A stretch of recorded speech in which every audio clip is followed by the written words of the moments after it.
संगवारी हो। मैं रिचा आप मन के स्वागत करत हूँ मोर YouTube channel RJ Richa CG blog में। कैसे हो आप मन? आशा करत हूँ जम्मो झन मन हा स्वस्थ हो, मस्त हो और सब जन रोग मुक्त हो, संगे संग माता रानी के भक्ति भाव में घलो डूबे हो।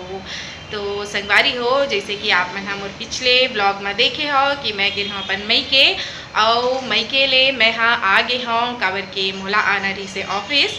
तो ओकर वजह से आज मैं थोड़ा सा व्यस्त रहे हूँ। तो कुछ ही क्लिप्स आप मतलब मैं दिखाऊँ और मोर ससुराल में घलो जब मैं रहे हूँ तो कबीर साहेब के रैली निकले रही से बहुला मैं कैप्चर करे हूँ। तो आप मन साथ करत हूँ साझा। तो देखो ये क्लिप ला।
कैसे लागे साप मल्ला कबीर साहेब जी के रैली और ये जस गीत और घर के छोटे मोटे जो भी कार्यक्रम है बोला मैं आप मल्ला दिखाए हाँ। ऐसने मोर चैनल ला माया दुलार करत रहो और जिन मन सब्सक्राइब नहीं करे वो मन सब्सक्राइब कर दो, लाइक करो और कमेंट करके ज़रूर बताओ और का चीज़ मैं हाँ लेके आ सकते हो आप मन पर यहू सुझाव ला आप मन हाँ मोला देवाओ। ता चलो तब तक के लिए जय जोहार, काली और मिलबो।